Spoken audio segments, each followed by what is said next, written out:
हाँ, network marketing में भारत आने वाले 14 सालों में जिस हिसाब से ग्रोथ हुआ है इंडिया में, भारत सरकार की सरकार इसके ऊपर ध्यान दी हुई है, कानून बन चुका है, इसकी स्कूलों में पढ़ाई चालू हो चुकी है, उसके आधार पे 3 सालों का ग्रोथ लिया गया पीछे का और वही ग्रोथ आगे निकाला गया। तो पता चला कि आने वाले 2037-40 तक इंडिया जो है अमेरिका को पछाड़ के पहले पायदान पे होगा। बुरी बात यह है कि हम नेटवर्क मार्केटिंग में उस देश ताइवान से भी पीछे हैं जिस देश की जनसंख्या 2 करोड़ है अभी। बुरी बात, बैड न्यूज यह है कि हम उस देश से भी पीछे हैं जिस देश की जनसंख्या 2 करोड़ है। लेकिन अच्छी न्यूज यह है साथियों कि 2037 तक हिंदुस्तान पूरे वर्ल्ड में सभी देशों को पछाड़ते हुए पहले पायदान पे होने वाला है। तो यानी कि हम सभी लोगों के लिए संभावनाएं ज्यादा है या कम है, बताइए? ज्यादा है। यानी अभी संख्या बहुत कम है, लेकिन 2037 तक 40 तक अमेरिका को पछाड़ के जब ये पहले पायदान पे जाएगा तो कल्पना करिए कि यदि आज हम चालू हो गए तो आने वाले 2040 में हमारा पोजीशन क्या होगा, हम किस लेवल पे होंगे। डी कुमार सर हमेशा एक बात बोलते थे कि वह व्यक्ति जिंदगी में आगे बढ़ता है जो वर्तमान में रहते हुए आने वाले भविष्य को देख ले कि आने वाला कल किन चीजों का होगा। उसको देख करके यदि अपने आप को बदलने के लिए तैयार हो जाए तो साथियों उसको आगे बढ़ने से कोई रोक नहीं सकता। इतनी बड़ी संभावनाएं हैं, तो हमको सुस्त या लापरवाही के साथ काम करना चाहिए या पूरे तन्मयता के साथ करना चाहिए? आदत से रुक रुक के करना चाहिए कि लगातार करना चाहिए, बताइए? लगातार करना चाहिए, क्योंकि संभावनाएं साथियों बहुत बड़ी हो चुकी है।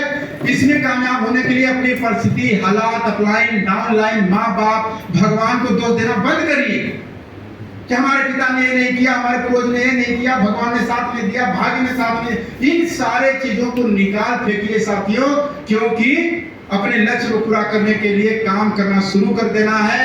आज ये हमारे बीच में एक फोटो है, इनका नाम है अब्राहम लिंकन। ये अमेरिका के राष्ट्रपति बने थे, पढ़ने के पैसे नहीं थे, कोयला से लिख करके पढ़ाई किए हुए थे और अमेरिका जैसे देश का क्या बन गए, राष्ट्रपति। इससे साबित होता है कि कोई व्यक्ति कहीं से भी किसी भी मुकाम पे जा सकता है, बस हमें दोषारोपण नहीं देना है कि फलाने की वजह से आगे नहीं बढ़ा, हमारे ने अपलाइन ने साथ नहीं दिया, हमारा डाउनलाइन ने साथ नहीं दिया। अरे हिम्मत है तो अपने दम पे करके दिखा दीजिए ना, सारी दुनिया लोहा मानेगी। ये किसका इंतजार किए थे? किसी का इंतजार किए नहीं किए साथियों। ये है दशरथ राम मांझी। हम लोग गए थे भी, हमारे साथ बहुत सारे साथी गए थे राजगीर टूर पे। ये दशरथ राम मांझी, मतलब हम लोग सुनते थे रोंगटे खड़े हो जाते यार। एक मजदूर तबका आदमी, निपढ़ा व्यक्ति, अंगूठा छाप आदमी, इसकी औरत पहाड़ से चढ़ते वक्त गिर गई और इनको इस बात का ठेस लग गया कि इनकी औरत को जब ये हॉस्पिटल ले जा रहे थे तो बहुत दूर से पहाड़ क्रॉस करके रोड द्वारा हॉस्पिटल जाना होता था और वहां जाते जाते डॉक्टर ने बोला कि 1 घंटे पहले आई होती औरत तो मैं इनको बचा लिया होता, ये मर चुकी है। अब इस औरत, ये दशरथ राम मांझी को सामने उनकी मरी हुई औरत देख करके इनके अंदर एक पेड़ा जग गई, आग लग गया। क्या ये पहाड़ बीच में नहीं होता तो हमारी औरत पहले पहुंची होती और ये जिंदा होती, यानी मेरी औरत इस पहाड़ की वजह से मर गई। और साथियों इन्होंने ठान लिया कि इस पहाड़ को हम चीर देंगे, काट देंगे, इसको रास्ता बना देंगे। साथियों अपने घर की छोटी सी घर में एक बकरी हुआ करती थी, बकरी को बेच करके छेनी हथौड़ी खरीद के लेके आए और छेनी हथौड़ी से आदमी लग गया। लोग चर्चा करने लगे कि यार ये पागल हो गया है, इसकी औरत भूत बन के लग रही है, क्या बात क्या बात, लोग बहुत बोले। लेकिन इस आदमी का उद्देश्य अपना बन चुका था कि मुझे इसको रास्ता बनाना है। साथियों 1 साल बीत गया। सोचिए छेनी हथौड़ी से इतने बड़े चट्टान पहाड़ को काटना कितनी बड़ी बात थी, जहां मशीनें फेल हो जाती हैं, जैसे भी काम करना बंद कर देती है, वहां पे आदमी अपने गट्टे के दम पे और छेनी हथौड़ी की वार से वार करने लगा। और 1 साल बीत गए, 2 साल बीत गए, 5 साल बीत गए, 8 साल बीत गए और ये आदमी थका ही नहीं। सोचिए कैसा आदमी रहा है। 10 साल हो गए पत्थर काटते काटते, दाढ़ी मोछ आ गई, शरीर लूज लूज हो गया। घर कैसे चलता होगा, छोटे छोटे बच्चे थे, उसकी रोजी रोटी कैसे चलती होगी, इसका पेट कैसे पलता होगा। लेकिन ये आदमी दशरथ राम मांझी 10 साल में भी नहीं रुका। 12 साल हो गए, 15 साल हो गए, 18 साल हो गए, 19 साल, 20 साल, 21 साल और साथियों 22वें साल जाते जाते यह दशरथ राम मांझी 360 फीट लंबी 30 फीट चौड़ी और 25 फीट ऊंची पहाड़ को चीर के ये रास्ते का रूप दे दिया और इनका नाम पड़ गया मिस्टर माउंटेन मैन का माही। सोचिए सच्चा सही राष्ट्रपति पुरस्कार भाई, इनमें क्या बताना है? ये 10 पीढ़ी पहले का बात थोड़ो है। हाँ? तो साथियों, यहाँ पे अभी हम लोग गए हुए थे। अब सोचें कि हमें आगे बढ़ना है तो किसी का सहारा मत खोजिए। आप प्लान कर फिर वो दिखाते हैं। सीखने के लिए कितना अपने आप को तैयार करते हैं। आरसीएम के प्रोडक्टों की बेसिक जानकारी कितनी है आपके पास? हम रोज किससे बातें करते हैं? हमारा टाइम कहाँ पास होता है? इन सारे चीजों में यदि हम सुधार ला दें तो दुनिया की कोई ताकत हमें आगे बढ़ने से रोक नहीं सकती। साथियों, ये आदमी मछुआरा था, अल्वाडोर करके नाम, मछली मारने गया था। 100 किलोमीटर अंदर चला गया समुद्र में और तूफान का आहट हुआ। नाव लेके अपना मशीन लेके भागना चालू किया और साथियों इसका वो मशीन बिगड़ गया, दिशा जाना भूल गया। कुछ और कोशिश किया, संपर्क बनाना चालू किया, लोगों से संपर्क इनके अधिकारियों से हुआ, लेकिन वो भी संपर्क टूट गया। सारा चीज त्रस्त व्यस्त हो गया और यह समुद्र में अकेले तूफान का सामना करने लगा। अब इसके बोट की मशीनें जो थी वो खराब हो चुकी। अब हवा के सहारे किधर भी चला जाए, ए और एक इसका सहयोगी आदमी, 2 आदमी उस नाव पे और बीच समुद्र जहां ऊंची ऊंची लहरें, बिगड़ी हुई बोट, मशीन 7 मीटर की मशीन बोट थी, उसमें 2 साथी। अब किधर किस दिशा में जाएंगे इनके हाथ में नहीं था, वो हवा के हाथ में था और वो हवा के सहारे निकलते निकलते 1 हफ्ता निकल गया। कहीं और छोर दिखाई नहीं दे रहा है। खाने के सारे रसद खत्म हो गए, जो चीज ले गया था सब खत्म हो गया।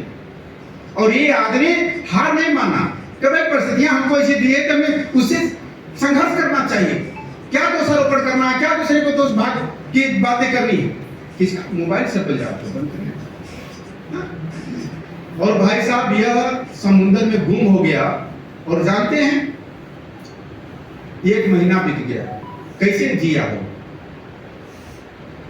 बरसात का पानी रोक के पिया था, मछली मार के, कछुआ का ब्लड पी करके। जहां मौत की बात होती है आदमी कोई भी उपाय लगा लेता है। अपने जीवन से हार नहीं माना, संघर्ष करता रहा, चाहे कोई भी रास्ते निकालने पड़े, मछली मारना पड़ा, कछुआ मारना पड़ा, बरसात का पानी पीना पड़ा, जो भी तरीके। भाई वहां पे क्या मिल सकता है?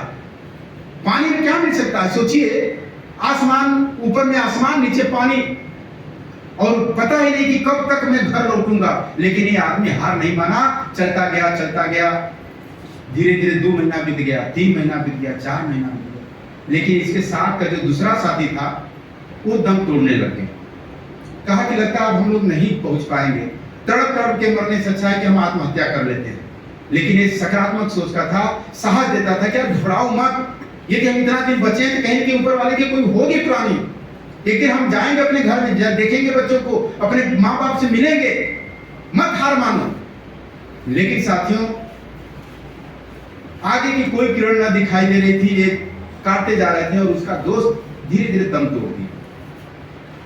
अब सोचिए कि एक बात करने के लिए बचा था, वो भी आदमी उस विशालकाय समुद्र में साथ छोड़ दिया, अकेले अब बच गया। अब ये संघर्ष करने लगा, शरीर कमजोर हो गई, नमक वाली जगह पर रहने से और जल्दी से चीजें खराब हो जाती है, पार्ट खराब होने लगे, धुंधला दिखाई देने लगा और वो मानसिक अवसाद होने लगा, यानी कि अजीब अजीब उसके मन में ख्याल आने लगा, भ्रमित तो होने वाली दशा आ गई। लेकिन फिर भी अपने आप को कंट्रोल रखा रहा और धीरे धीरे साथियों 14 महीने हो गए। 14 महीने पानी में आ, सिर्फ आसमान और नीचे पानी।